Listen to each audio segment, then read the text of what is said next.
Bonjour et bienvenue avec Mathieu Boufflet. Nous sommes à l'approche du deuxième tour des élections législatives 2024 et c'est avec beaucoup d'émotion que je reviens ici à Drancy, mon lieu de naissance, là où j'ai vécu une partie de ma vie avec ma famille.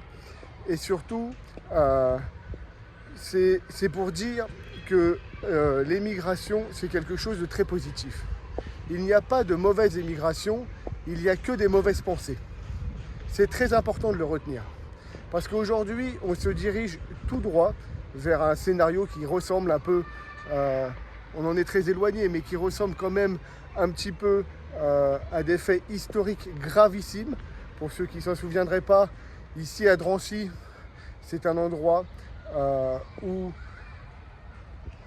des gens ont été, où la grande catastrophe est arrivée en l'occurrence, et où des gens ont été déportés vers des camps de la mort il y a moins de 100 ans, et des gens qui étaient majoritairement des émigrés, pour ceux qui ne le savent pas, et même pour ceux qui ne connaîtraient pas réellement l'histoire ou qui l'auraient oublié peut-être de la Seconde Guerre mondiale.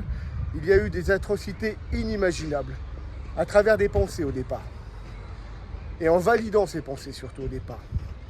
Aujourd'hui, on a des programmes assez surréalistes qui sont présentés par des partis politiques avec des fondamentaux historiques. Moi, je pense au Front National, le fondateur de ces partis politiques, qui expliquait que les chambres à gaz n'étaient qu'un détail pour l'histoire de notre guerre. Enfin, des choses gravissimes et inadmissibles.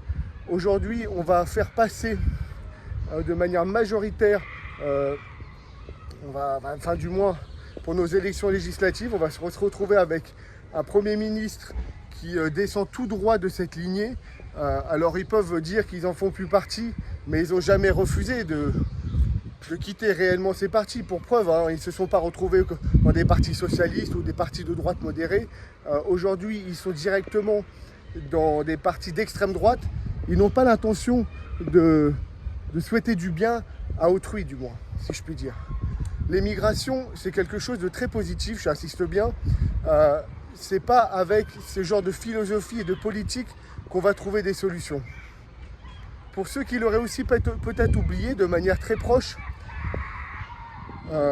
nous avons des politiques contre l'immigration assez surréalistes. Aujourd'hui, on a des personnes qui n'ont plus le droit de prendre le bus. Je trouve ça assez surréaliste. On arrive, vous voyez, à créer des lois pour empêcher les migrants de prendre les bus publics à Calais. On arrive à être obligé de stocker les émigrés dans des camps. Voilà. Et aujourd'hui, vous avez des politiques qui consistent à davantage punir et empêcher l'évolution de notre société parce que sous des prétextes assez surréalistes et irréalisables en l'occurrence, on a des politiciens qui décident d'instrumentaliser l'immigration à des seules fins politiques. Parce que je peux vous dire une chose, et ça c'est certain, les émigrés dont ces politiciens parlent, ils ne disparaîtront pas, ça c'est une certitude. En ayant ce genre de politique, la seule chose qu'on va faire, c'est les parquer davantage dans des camps, créer davantage de problèmes sociaux et tout ce que ça engendre, pour ceux qui le savent déjà, c'est vraiment pas la solution.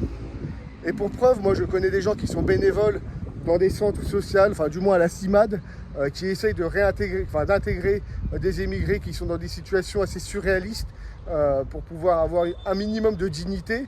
L'émigration, ce n'est pas quelque chose de facile, d'être émigré, j'insiste bien. Mais, résultat des courses, pour ceux qui ne le comprendraient pas, c'est pour ça que j'attache une importance capitale, parce que j'ai conscience de ces choses. Si demain, on décide d'avoir une politique migratoire aussi forcée qu'elle est présentée, nous ne pourrons pas renvoyer les gens chez eux. Il ne faut pas s'inventer des histoires, nous ne pourrons pas créer des murs de 15 mètres. L'émigration viendra toujours. La seule chose qu'on va faire, c'est les parquer dans des camps